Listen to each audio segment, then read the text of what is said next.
Anga foli ni waleɲuman dɔ mɛ ka ɲɛsi aw ma Mali kɔnɔ ani Mali kɔkan ni kumɛn b'a sɔrɔ aw minnu sigilen don k'aw ɲɛmada jabaraniw fɛ walasa faamuya bi sɔrɔ aw fɛ. TV Shirifula bamanankan kunnafoni na walawalali bɛna k'aw ye minnu na Mali kunkan ani diɲɛ fan wɛrɛw kunkan ni y'a kuma selen ye.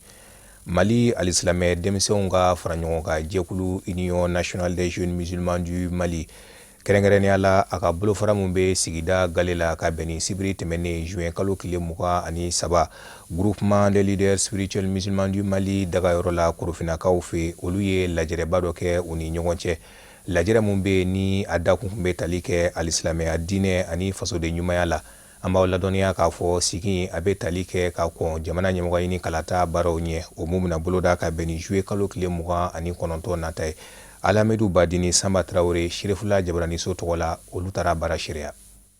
Jamana kanu Kiraba Mamadu ka fɔ la o ye limaniya jɔsen dɔ ye. O de kama Mali silama denmisɛnninw ka fara ɲɔgɔn kan jɛkuluba IJUMA o bolofara mun bɛ Bamako sigida fɔlɔ la o ye nin ɲɔgɔn lajɛrɛba in boloda yaasa ka ɲɛfɔli kɛ silamaden kelen-kelenna bɛɛ jɔyɔrɔ la jamana ɲɛta baaraw la n'o belebele dɔ ye ka bɔ ka taa wote jamanakuntigi sigi kalata nataw la. Silamɛya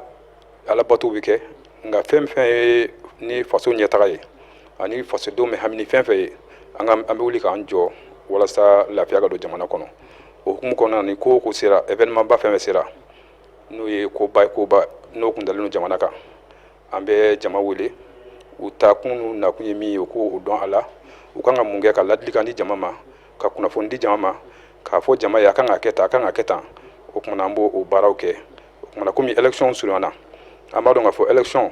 ale ye fɛn ye a kɔlɔlɔntan tɛ o kumana anw de ye denmisɛnninw ye n'i y'a mɛn a tiɲɛna denmisɛnninw de b'a kɛ n'i y'a mɛn a ɲɛna denmisɛnninw de b'a kɛ cɛkɔrɔbaw dɛsɛra o kumana an ye denmisɛnninw wele ka na n'o ye anw yɛrɛ denmisɛn ɲɔgɔn ye ka na kumaw fɛ fɛn min kundalen bɛ jamana kan an y'a ye a kundala jamana o jamana kan n'a kɛcogo ma ɲɛ degun bɔra a la ko caman bɔra a la o kumana walasa anw ta ka kɛ ka ɲɛ anw denmisɛn ɲɔgɔn minnu bɛ se ka tiɲɛ an b'olu wele ka na walasa an kana ka na a kɛ ka ɲɛ an ka faso bila fɛn bɛɛ ɲɛ o kumana ka a lajɛ kuma ɲuman ani wale ɲuman ani fɛn fɛn n'o bɛ se ka jamana jɔ an k'o baaraw kɛ. Ni kɛnɛ dakun tun bɛ tali kɛ mun na o de ye silamaya diinɛ ani fasoden ɲumanya an ka diinɛ dɔɔnikɛbaw olu ye ɲɛfɔli caman kɛ nin kun kan o ka fɔ la silamaya diinɛ dan tɛ alabato walew ye bawo alabato kɔfɛ yamaruya kɛlen don silamaden kelen-kelenna bɛɛ ka jɛniyɔrɔ fin jamana ɲɛta baaraw la ani ka tali kɛ wuli ka jɔ la mun bɛ jamanadenw ka bɛn ani jamana kolosuma ko fɔ. N'i y'a mɛn ko faso hadamadenw de don n ye silamɛw tɛ silamɛw faso bɛ jɔ ni mɔgɔw de ye mais n'i nana diinɛ mɔgɔw ka sira kan alakira an bɛ diinɛ ta an ka kira de la alakira Muhammad sallallahu alaihi wasallam a ye min fɔ fasoden ɲumanya kan a ko hubbul watani minal iman jɔn k'i faso kanu o yɛrɛ ye limaniya dɔ ye a ye na n dɛmɛ n ka wari la o y'a sɔrɔ a kunkolo b'i yɛrɛ bolo fɔlɔ donc o de kama sɔgɔmada in na an ka conférence kɛra min kan o de ye anw silamɛw jɔyɔrɔ min mana faso in kɔnɔ jamana in y'an ta de mɔgɔ tɛ se k'i sen bɔ a la k'a to mɔgɔ dɔw bolo donc an b'a lajɛ jamana bɛ basigi cogo di élection min setɔ filɛ nin ye n'o ye président ɲini ni ɲɛmɔgɔ sigi ye ɲɛmɔgɔ in sigi anw jamana kɔnɔdenw de bɛ ɲɛmɔgɔ sigi n ye silamɛ ye n tɛ silamɛ ye anw de bɛ jɛ ka ɲɛmɔgɔ in sigi o kumana silamɛw kan k'u jogo yira baara kuma bɛɛ ni n'a ɲɔgɔnnaw wulila jogo min ni o kan ka yira jogobaw la silamɛw fɛ an kan k'o kɛ o de ye mɔgɔw yɛrɛ bɛ se ka nin baara in kɛ bɛɛ ni keleya kɔnɔ cogo di an kana sɔn élection ka kɛ sababu ye ka futinɛ don an ka misiriw kɔnɔ a kana kɛ sababu ye ka futinɛ don an ka sigidaw la a kana futinɛ don an ka tɔnbolow kɔnɔ o la n'an ye ɲɔgɔn faamuya sisan ka ɲɔgɔn minɛ bolo kelen na k'a fɔ ni jamana in y'an ta de ye anw silamɛw ani kerecɛnw ani minnu yɛrɛ tɛ diinɛ na an ka jɛ k'an bolo di ɲɔgɔn ma an ka jamana bɛ jɔ cogo di. Bamako sigida fɔlɔ dugutigilakaw ani sigida maraba minnu tun b'a kɛnɛ kan o ye silama denmisɛnninw ka fara ɲɔgɔn kan jɛkulu IJUMA fo ka d'a ka hakilina ɲuman kan hakilina min waleyala ka bɛn a tuma ma wa o y'a ɲini sigida maa bɛɛ lajɛlen fɛ o ka wuli kabini sisan ka t'u ka kalata kariti ta yaasa ka wote. Carte kɔni fo carte ka ta dɛ carte d'électeur bɛ ta n y'a fɔ tout de suite la carte d'électeur ninnu bɛ ta centre de la i bɛ deli ka voter yɔrɔ min na i bɛ t'o centre la i bɛ ka carte d'électeur ta pour que ka carte d'électeur nin sɔrɔ i bɛ ka carte d'identité i bɛ taa ni carte d'identité ye ou bien carte nina ou bien permis ou bien ka passeport n'i taara n'o na o dɔ ye i bɛ carte d'identité retirer bon carte ninnu fana bɛ retirer ka taa lundi la fo lundi tile 7 in bɛɛ kɔnɔ arrêt ko t'a la a bɛ taa dɔrɔn a b'a jɔ aran na dɔrɔn i b'i tɔgɔ ni jamu fɔ dɔrɔn i b'i ka numéro ma filɛ dɔrɔn k'i carte bɔ k'a d'i ma carte d'électeur nin kan sɛbɛnnen b'a kan i kan ka voter bureau min kɔnɔ o sɛbɛnnen b'a kan i bɛ voter ni numéro min ye o sɛbɛnnen b'a kan donc filimaratɛ ça nous permet même de gagner du temps an bɛ temps gagner pour avoir la carte la bon carte in fana mɔgɔ minnu fana bɛ se ka carte in ta carte in i kelen de bɛ se ka t'i ka carte ta mais bi se ka mo kelen fana ka carte ta o te mo fly wa ni mo wore abse ka ki faya abse ka ki baya abse ka ki badama doy mais se ka to mo ka folo de ni sigi min n'a bolo da la silama denmisɛnninw ka fara ɲɔgɔn kan jɛkulu ijuma fɛ Bamako commune 1 kɔnɔ ni tɛ k'a siɲɛ laban ye bawo ni sigi kelen ɲɔgɔnna bɛna kɛ Bamako commune tɔw la ani jamana région kɔnɔnaw la walasa k'u ka fasoden ɲumanya jira silama denmisɛnninw ka fara ɲɔgɔn kan jɛkuluba ijuma ye ni baara in daminɛ n'an ka jamana jɔnjɔn dali ye n'o ye hymne national ye. Kabala ale be Kalabankɔrɔ komini fɛ alisilamɛw ye misiri kura sɔrɔ ka fara u ka misiri tɔw kan togoya min na u ka bato baaraw bɛ se ka nɔgɔya u bolo togoya min na o misiri de kolomokarila ka bɛn ni juma tɛmɛnen juin kalo tile 22 Kabala kɔnɔ kɛrɛnkɛrɛnnenya la u ko yɔrɔ min ma ko Bananguforoni Alamidu Badini Baba Keita an ka ɲɛmadaw ka sɔrɔlenw fɛ.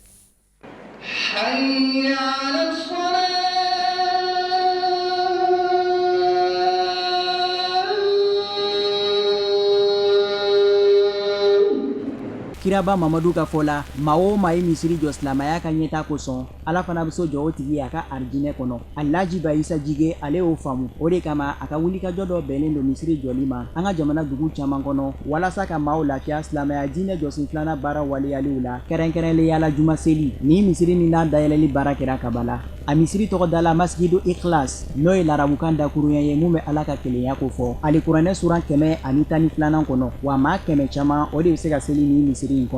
Munyamila misiri jala ama ka ala ko de quartier mɔgɔw de la ka taa fo ne ka yɔrɔ Torokɔrɔbugu ko u bɛ taa seli yɔrɔ min na a bɛ kilo 2 bɔ juma na bon n'u y'a sɔrɔ ni ne ka yɔrɔ bɛ yan n'a sɔrɔ kɛnɛ misiri b'a la n ko vraiment bisimilahi m'u jaabi ala kɛ ne ka jaabiya ko tɛrɛ misiri bɛ yen ni ala sɔnna fana an b'a jɔ k'a d'u ma sinon lojilen bɛ fo Torokɔrɔbugu de ko de an ŋaniya silamana pour ala ka ɲa ka d'a ma vraiment an fana continue an ye silamu wele u kana misiri dayɛlɛ pour que misiri ka continue k'an bɛ hɛrɛ mun ɲini ala fɛ ala ka nɔgɔya ni misiri in dayɛlɛli la an ka dɔɔnikɛbaw ye ɲɛfɔli kɛ misiri jɔyɔrɔ la silamaya diinɛ kɔnɔ ladamu mun kan ka taga misiri sɛgɛrɛ ani barajiba mun bilalen don ka maa kɔnɔ mun sɔnna k'a ka nafolo don misiri jɔli la laɲini min bɛ an ka wulikajɔ in na k'a jira silamɛw la k'a fɔ silamɛw de kan ka silamaya dɛmɛ ni silamɛw bɛɛ lajɛlen ni ɲɔgɔnɔ kɛ bɛɛ lajɛlen b'a dɔn k'a fɔ ko anw de kan ka silamaya dɛmɛ bɛɛ lajɛlen i ka biriki den kelen da a ka taa Ala fɛ an bɛ min ɲini silamaya la o bɛ sɔrɔ wallahi alhamdulilayi baara in kɛra wasa kɔnɔ e yɛrɛ kɔni ɲɛ bɛ jama na jama bɔra fan bɛɛ lajɛlen fɛ a kɛra wasa kɔnɔ ani basigi kɔnɔ ani ala ko min ni an b'a ɲini a ka bila o minɛn kɔnɔ baara in bɛ kan ka kɛ o baara de kɔnɔ ni mɔgɔ sera ka misiri jɔ ala ye k'a di ala ma a tigɛlamɔgɔw ka sara ayiwa fɛn belebeleba don parce que kira y'a yira an na cogoya min na ala bɛ alijanna so dɔ jɔ k'a di a tigi ye alijanna so ani diɲɛ so ni nana ka diɲɛ nafolo bɛɛ lajɛlen fara ɲɔgɔn kan walima ka diɲɛ du bɛɛ lajɛlen fara ɲɔgɔn kan k'a kɛ du kelen ye o tɛ alijanna du bɔ hari kisɛ kelen parce que alijanna du a ɲɔgɔn tɛ donc ni kɛra sababu ye ka misiri jɔ ala ye misiri belebeleba walima misiri fitini misiri o misiri ni sera ka misiri jɔ ka di ala ye dɔrɔn ala bɛ alijanna so labɛn ka di e ma Kabala dugutigi ni meri ɲɛmaw o ye ni misiri in sabu ɲuman fo ni k'a wale ɲuman dɔn n'o ye Elhaji Bayisa Jige ni ka duwawu caman k'a ye wa o y'a ɲini an ka diinɛ dɔɔnikɛbaw u ka duwawu caman kɛ an ka jamana ye yaasa jamanakuntigi sigi kalata nata o ka se ka kɛ bɛn ani basigi kɔnɔ misiri jɔbaw u ni ce u ni cɛw yɛrɛ ye ala ko n'i y'a kɛ i t'a kɛ mɔgɔ ye ba k'i yɛrɛ ye u y'a kɛ ni hakilina minnu ye u y'a kɛ ni se min ye hali bi ala kɛ belebele fara o se kan misiri in jɔlen a musaka bɔla musaka min na ala kɛ belebeleba bila a nɔ la bon d'abord vraiment ne contannen don an ka commune ye misi kura de sɔrɔ Kabala ye misi kura de sɔrɔ donc d'abord ne bi cɛ mun ye misiri in di silamɛw ma n b'a fo ka barikada n b'a ɲini ala fɛ ala ka tɛgɛ mɛn a ka baara la ala ka nin ɲɔgɔnna caman nɔgɔya ɲɛ pour que a ka se ka kɛ ayiwa silamɛw ye n b'a ɲini u fɛ également u ka essayer ka dugawu kɛ Mali ɲɛ parce que an bi campagne présidentielle a daminɛ de don donc n b'a ɲini u fɛ u ka dugawu kɛ Mali ɲɛ pour que élection minnu bɛna kɛ sisan a ka kɛ élection sabatilenw ye ni misiri in sabu ɲuman n'o ye Elhaji Bayisa Jige ye a y'a ɲini misiri koɲa kalifalen don maa minnu na u k'u janto misiri in na ni ka nɛnɛ cogo ɲuman na kunnafoni ɲininaw tɔgɔlaso kɔnɔ ka bɛn ni sibiri ye juin kalo tile 23 jɛkulu minnu faralen don ɲɔgɔn kan n'u ko a ma ko Aruna Mouvement 2018 olu ye kunnafoni kɛnɛ dɔ sigi ka se ka maaw ladɔnniya kɛrɛnkɛrɛnnenya la ŋunuŋunu kan min bɛ Sheikh Haruna Sangare ka cɛbɔya la ka bɛn ni jamana ɲɛmɔgɔ ɲini kalata baaraw ye ka se ka maaw lafaamuya u kɔɲɛw la. Mamadu Ben Shirif Sumanu ni Abdoulaye Sogodogo olu ka sɔrɔlenw don. Kunnafoni di kɛnɛ mun sigilen filɛ nin a sigira fanga ɲini jɛkulu ɲɛma Mouvement Arna 2018 de fɛ. A kun de ka se ka kunnafoni dilaw ladɔnniya ŋunuŋunu kuma mun bɛ ale yɛrɛ ka ɲɛmaya ɲini nɔfɛ an bɛna taa kalata mun na mun bɛ kɛ juillet kalo tile 29 walasa k'o ɲɛfɔ kunnafoni dilaw ye k'a nɔgɔ bɔ a la. Sɔgɔmada in na an ye ɲɔgɔn sɔrɔ nin kɛnɛ in kɔnɔ ka kunnafoniw di an ka jamanadenw ma ani jamanadenw minnu bɛ Mali kɔnɔ. An ye candidat ye pour que ka Mali bɔ gɛlɛya la depuis 2012 kana se bi ma Mali bɛ gɛlɛyaba de kɔnɔ. O gɛlɛya in an tɛ se k'an sigi ka jamana ye jamana bɛ ka taa dingɛ kɔnɔ. O hukumu kɔnɔna na de an y'an kun bɔ ka kɛ candidat ye élection nata la. O candidature kɔnɔna na kuma caman bɛ ka fɔ dɔw bɛ ka fɔ Haruna ka candidature ye min bɛ président IBK dɛmɛ walima dɔw b'a fɔ min bɛ Ismaël Sé dɛmɛ. An fɛ ka yira diɲɛ na k'a fɔ ko anw ma kɛ candidat ye pour que ka mɔgɔ sugandi ka mɔgɔ dɛmɛ an kɛra candidat ye pour que jamanadenw k'u ka danaya ta k'a d'an kan an ka se ka jamana bɔ gɛlɛya la. Donc fɛ k'a fɔ maliyɛndenw ɲɛna Haruna ti mouvance présidentielle ka candidat ye Haruna ti opposition ka candidat ye Haruna ye maliyɛndenw ka candidat ye. Donc ne ni relation foyi ti ne ni pouvoir cɛ relation foyi ti ne ni opposition cɛ relation bɛ ne ni jamanadenw ni ɲɔgɔn cɛ. Mun ye ɲininkali ye mun bɛ tali kɛ k'a fɔ dinɛ ɲɛmɔgɔ ni fanga ɲini ma kan fanga ɲini jɛkulu ɲɛma Mouvement Arna 2018 a ye o jaabiw di. Anw bɛ min dɔn politique la politique ka fɛɛrɛ de tigɛ ka fɛɛrɛ ɲuman de tigɛ k'i ka sigida yiriwa walama k'i ka jamana yiriwa anw bɛ o de dɔn politique la. Politique kɔrɔ ye laadiriya ye politique kɔrɔ ye tilennenya ye parce que anw y'a ye tubabu jamanaw la olu minnu ye politique yira an na ni dirigeant dɔ ye nkalon tigɛ a ka jamanadenw ye a b'i présenter jamanadenw ma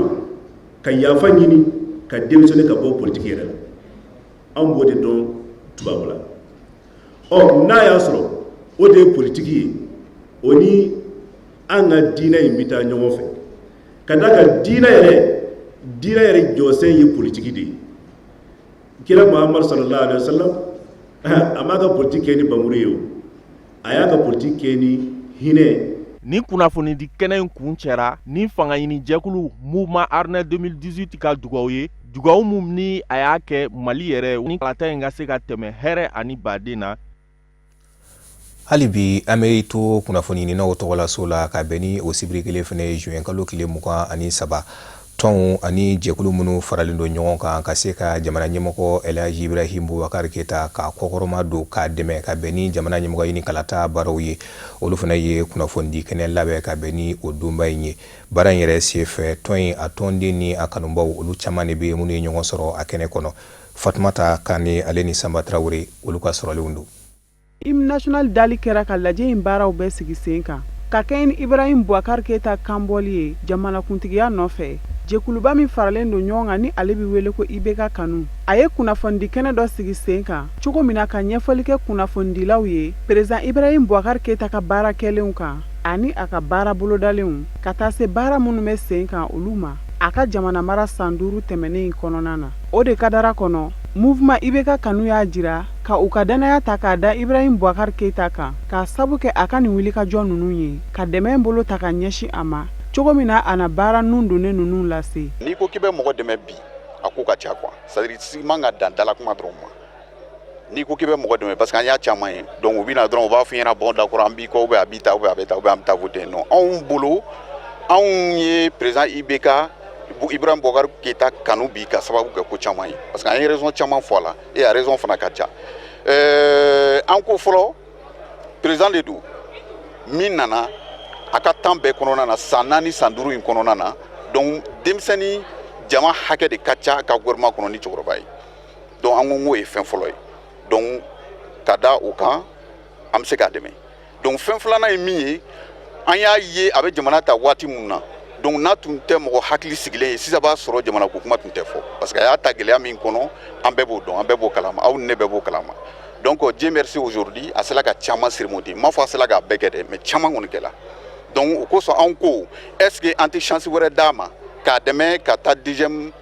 mandat la a ka deuxième mandat sɔrɔ n'a y'o sɔrɔ donc peut-être que minnu y'a jɛ a bɛ se k'o dafa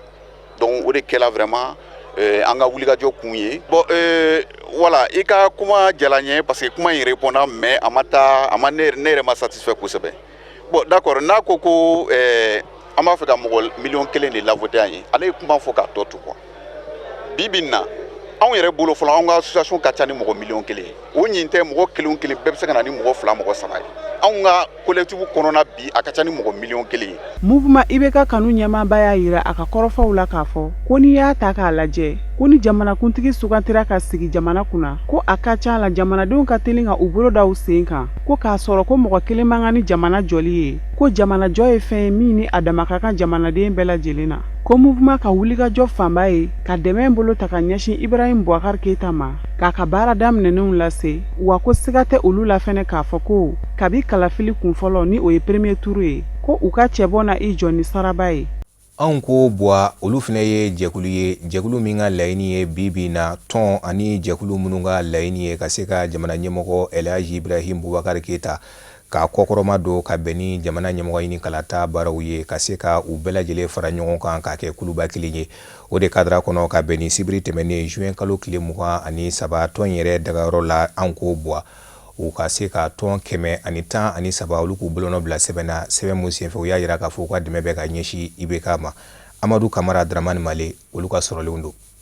ni n'a kɛ siɲɛ fɔlɔ ye an ka jamana kɔnɔ jɛkulu minnu kalekan don ko u na sebaya di jamanakuntigi Ibrahim Boubacar Keita ma juillet kalo tile 29 nata ka kɛɲɛ ni jamanakuntigi kalafili ye u bɛɛ lajɛlen ka fara ɲɔgɔn kan ka kɛ kuluba kelen an bɛ min wele ko Fédération des mouvements et associations ka dɛmɛ ta ka ɲɛsin Ibrahim Boubacar Keita ma a bɛ don o kadara kɔnɔ hakilina min y'an bila la mɔgɔ caman de y'a ye k'a fɔ k'an ka baara kelenw jar'u ye donc u nana an fɛ yen k'a fɔ k'u bɛ fara an kan donc ni farankan kɛra an bɛ caya mouvement ma an y'an sigi ka bɛnkan sɔrɔ k'a fɔ ko ne ka kɛ an ka fédération sigi wa ne de ka kɛ présidente fɛnɛ o de hakilina nana ni fédération ko ye a bilala sen kan depuis décembre kalo tɛmɛnen mais an y'an ka papier sɔrɔ ko jamana kan lakodɔn an y'an sɔrɔ février kalo tile 19 don o don an y'an ka récépissé sɔrɔ an ka kunkilenna ye o tɛ dɔwɛrɛ ye jamanakuntigi hɛrɛma min b'an kunna n'o ye son excellence Ibrahim Boubacar Keita ye a ka se ka réélire tugun ka a ka deuxième mandat sɔrɔ pour que a ye baara min daminɛ mandat fɔlɔ la o t'a bɔ pour que a ka se k'a ka baara tɔ laban sini kɛnɛya kɔnɔ ni jɛkuluba ninnu n'u bɛɛ lajɛlen farala ɲɔgɔn kan n'a bɛ t'i jɔ association 113 la ka fara cellule 857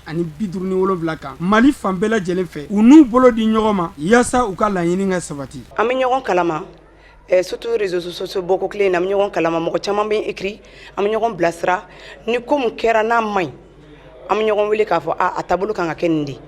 basi foyi tɛ ne ni mɔgɔ si cɛ n tɛ tɔw ta cɛ la dɔn mais ne ni olu vraiment basi foyi tɛ ne ni mɔgɔ si cɛ fadenya t'an cɛ an ka kɛwalew u b'an apprécier o de la musoya t'a la u bɛ n wele karisa i ye muso ye mais i bɛ baara mun na i ni cɛ i yɛrɛ ye vraiment anw bɛ encourager an bɛ aw ladɔnniya k'a fɔ ko ni jɛkuluba in n'an b'a wele ko FEMA Bois IBK n'a sigikun ti dɔwɛrɛ ye ka sebaya di jamanakuntigi Ibrahim Boubacar Keita ma kala taa tako fɔlɔ la n'u b'a fɔ a ma ko tako kelen juillet kalo tile 29 nata ni laɲini bɛɛ kun ye o de ye nin ko labɛnbagaw o y'u kali ɲɔgɔn ye ko bɛɛ lajɛlen ka baara kɛ ka o de bɛ an sɛnsɛn ka se diɲɛ fan wɛrɛ kunnafoniw ma karamɔgɔ Musa Fɔnba ale bɛna bi ta walawalali ka ɲɛ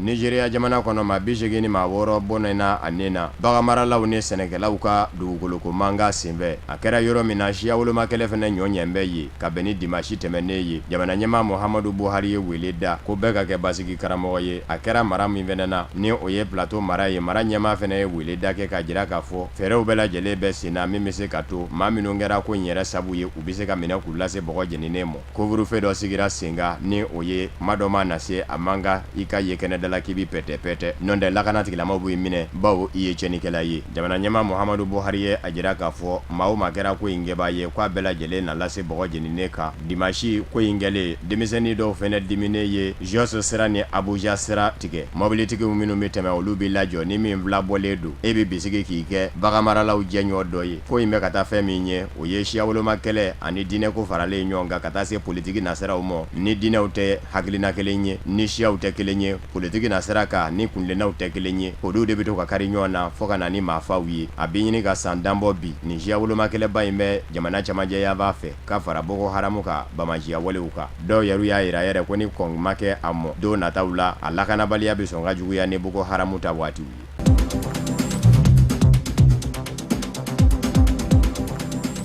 Zimbabwe jamana kɔnɔ sebere tɛmɛnen jamana ɲɛma Emerson Mnangagwa maa min na ni yɛrɛmankutu baaraw bɛ sen na danaya bɛ se ka da ka jamanaden fanba fɛ cogo min a ka kɛ jamana ɲɛma ye o ɲɔgɔnkunbɛba dɔ de senfɛ foromarani wulila foromarani wulila caman y'a jira k'a fɔ a ɲɛsinnen kun don jamana ɲɛma Emerson Mnangagwa de ma maa kɔni ma sɔrɔ min y'a jira k'a fɔ nɔ don nka bilama kɛmɛ ka Zimbabwe ka bɛɛ lajɛlen ma barisabu ka da kan Robert Mugabe fanga banna bebe na kalataw da kan bɛɛ wele bila bɛ dunanw fɛnɛ ma olu kana kalata jateminɛw na ni o ye nazaralatɔnba Union Européenne na ɲɔgɔnnaw ye foromarani ka laban ka wuli kalata ɲɛkɔrɔ a ye maa caman zira maa ba yirikaw de kɛ kun bɛ ka ɲɔgɔn sɔrɔ Bulawayo la ti kɛnɛba kɔnɔ o dugu min fɛnɛ y'o ye maa bɛ se k'a fɔ fanga sinamatɔw yɛrɛ dagayɔrɔba de ye yen ye maa 40 ani maa 9 joginna dɔw yɛrɛ ta sɛbɛkɔrɔ juguyara o maa joginnenw na jamana ɲɛma dangan fila ni o ye jamana ɲɛma Emerson Mnangagwa yɛrɛ ka danga fila ye Constantino Chiwenga ale tɛ maa dogolen ye politiki binaku ka bile Zimbabwe bawo surasi ɲɛma yɛrɛ min ni surasiw farala ɲɔgɔn kan ka Robert Mugabe ka dagayɔrɔ koli ko fɔ a ka fanga bila o de ye Constantino Chiwenga ye Kembo Mohadi o fɛnɛ ye ɲɛma danga dɔ fɛnɛ ye jamana ɲɛmayaso kɔnɔ o fɛnɛ bɛ maa joginnenw na ka fara Emerson Mnangagwa ni Robert Mugabe ka fanga ɲini dɔ ZANU-PF maa ɲɛma caman kan Emerson Mnangagwa jamana ɲɛma yɛrɛ ye dantigɛli kɛ ko in kɛlen kɔfɛ ka jira k'a fɔ fukariya da ye nin ye bawo a tigilama y'i dogo de k'a kɛ jamana ɲɛma danga ni o ye Constantino Chiwenga ye ale min kun ye surasiya ɲɛmaba ye don dɛmɛnenw na n'a bilama n'an bɛ kɛ jamana ɲɛma danga ye Emerson Mnangagwa ka fanga kɔnɔ caman kɛmɛ ka jira k'a fɔ tajuru sara bere de kun don ka ɲɛsin ani Emerson Mnangagwa ma ka sabu kɛ u ye Robert Mugabe jakoya bɔli min kɛ fanga na o b'a jira k'a fɔ ko in kɛbaa ye ZANU-PF tɔndenw yɛrɛ dama dɔ de ye nka caman kɛmɛ k'a kɛ Robert Mugabe ka faamaw de ye ZANU-PF kɔnɔ olu minnu gɛn tɛ ka jɛ ni u ka bɔli ye fanga la dɔw fɛnɛ y'a jira k'a fɔ Robert Mugabe ka fanga kuma faaliba dɔ kɛra siya dɔ la Robert Mugabe ka fanga fɛ o donni kama ani maa min jɛra ka fanga ta ni o ye Joshua Nkomo ye a n'o fɔlen don ɲɔgɔn kɔ o ka siya ni o bɛ wele ko Ndebele don kɛra o tula k'o sɛbɛkɔrɔ fa o kɛ ni bi cɛ Ndebele siya ma se k'a ko dayɔrɔ sɔrɔ u fari la wa don min na fana o faaliba in bɛ kɛ Robert Mugabe ka fanga fɛ ka ɲɛsin Joshua Nkomo ka siya ma maa min bɛ fanga na bi ni o ye Emerson Mnangagwa ye o de kun ye Robert Mugabe ka minisiri ye minisiri min ɲɛsinnen kun don jamana kɔnɔna lakanani ma maa 20 ɲɔgɔn na o de bɔnɛna a nin na Ndebele siya la ni o ye Robert Mugabe taama ɲɔgɔn kɔrɔ Joshua Nkomo ka siya mɔw ye.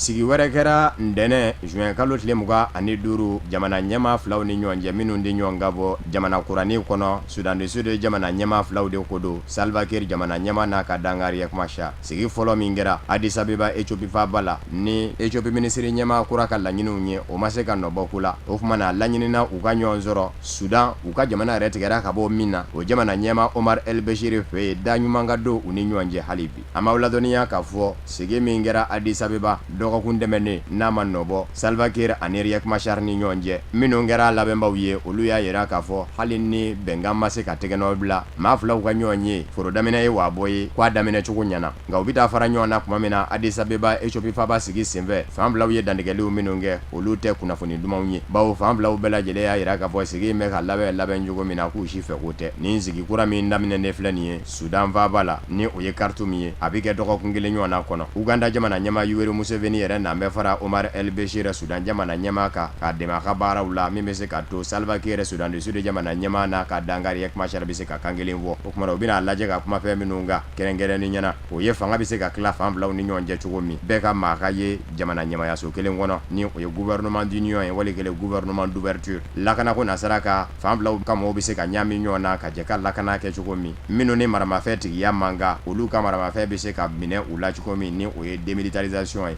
u kan ka fara ɲɔgɔn kan yɔrɔ min u kana na bɔ ka tiɲɛni kɛ cantonnement ko fɛnɛ kuma fɔ ɲɔgɔn ye. An b'aw ladɔnniya k'a fɔ Sudan du Sud jamana kurani kɛlen k'a ka yɛrɛma hɔrɔnya ta san 2 ani tila tabilala forobamugu la jamana ɲɛma Salva Kiir n'a ka dankari Riek Machar ni ɲɔgɔn cɛ min senfɛ maa ba yirikaden bɔnɛna ani nani ka maa miliyɔn 4 kɛ ka sigiyɔrɔ bila. Sigi kura min bɛ ka kɛ Sudan faaba la Khartoum ni o fɛnɛ ma nɔbɔ u bɛ taa ɲɔgɔn sɔrɔ yɔrɔ min na o ye Kenya faaba Nairobi ye.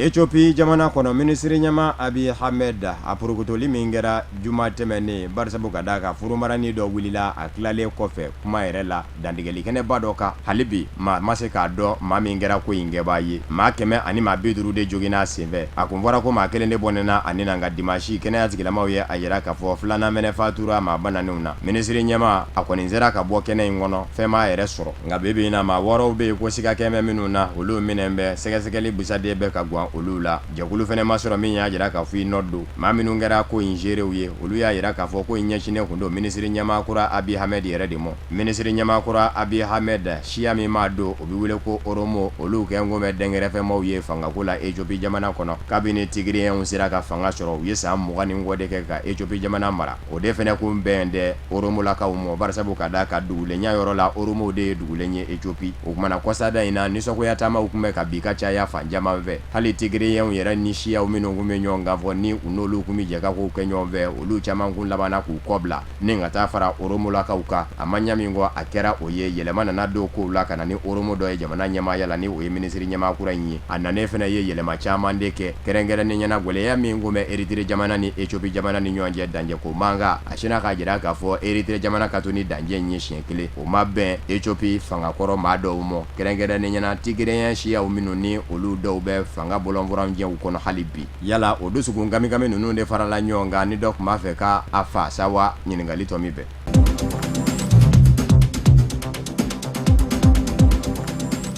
Turkikaw ka jamana ɲɛma Recep Tayyip Erdogan na kunnafoniw ye a jira k'a fɔ jamanakuntigisigi kalataw minnu labɛnna ani wasadensigi kalataw k'a ye sebaya ta wa bilama ka fanga bɛ sɛbɛkɔrɔkɔrɔ don barisabu ka d'a kan ani fa minnu farala ɲɔgɔn kan ka jamana ɲɛmaya in ɲini o ye maaw de ye minnu sinsinnen don fasoko kan u k'a ma ko extrême droite maa minnu ye Turki politiki bɛna ko jateminɛbaw ye olu y'a jira k'a fɔ don nataw la Turki fanga a bɛna boli fɛn min kan o ye fasoko yɛrɛ de ye kɛrɛnkɛrɛnnen ɲɛna kalata sɛbɛn jatelen 100 sarala 90 don wa jamana ɲɛma 100 sarala 50 ani 2 ni ngwari 5 a ka kalatale bɛnna o de mɔ jamanadenw na maa min na kun bɛ ɲɔgɔn na o ta kɛra 100 sarala 30 ani 1 wa a y'a yira yɛrɛ fana k'a fɔ a jɛnna n'a ka binni ye barisabu ka d'a kan ko jamana ɲɛma Recep Tayyip Erdogan ye sebaya ta maa minnu ye politiki bɛna ko jateminɛbaw ye Turki jamana kɔnɔ olu y'a yira k'a fɔ Recep Tayyip Erdogan ka sebaya tali fɛn damadɔw don a sera ka hakilina fila fara ɲɔgɔn kan hakilinaw minnu kun dɛsɛ kun bɛ ka ɲɔgɔn ye Turki jamana kɔnɔ diinɛ kɛrɛnkɛrɛnnen ɲɛna silama diinɛ tigilamaw ani maa minnu ko fasoko nationalisme kɛrɛnkɛrɛnnen ɲɛna maa min ye Turki jamana yɛrɛma hɔrɔnya tu tigɛ ni o ye Mustafa Kemal ye o ka fanga ɲini dɔ olu dumɛnnen don fasoko de kan o kumana a faralen olu ka fanga ɲini dɔ kan ni o ye MHP extrême droite ka fanga in sɔrɔ o b'a jira k'a fɔ don nataw la Turki fanga bɛna boli fɛn min ka fasoko k'o don bala ale yɛrɛ fɛnɛ ka fanga ɲini dɔ silamɛya diinɛ birifini de birin bɛ o kan Recep Tayyip Erdogan na Turki jamana ɲɛma ɲinanya san 15 de ye fanga la wa kalata min sebaya tale filɛ nin ye a fɛ jamana de fanba ka danaya d'a kan o ma sɔrɔ dɔwɛrɛ fɛ a yɛrɛ bɛ fɛn minnu bɔ a da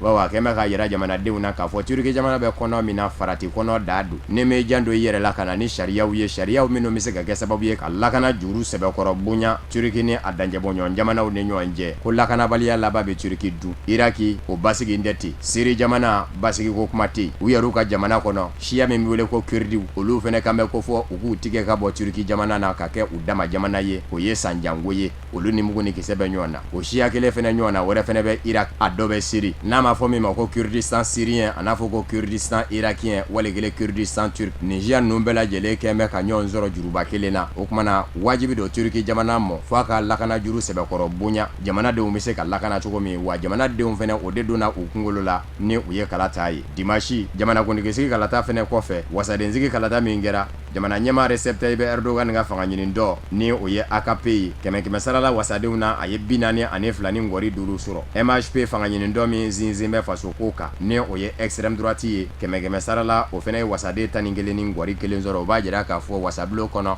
ni sariya se min dara dajira ye maa tɛ se k'i banamini ani tali cɛ bawo jamana ɲɛma ka maaw de bɛ a kɔnɔ baara bi nɔgɔya Recep Tayyip Erdogan bolo.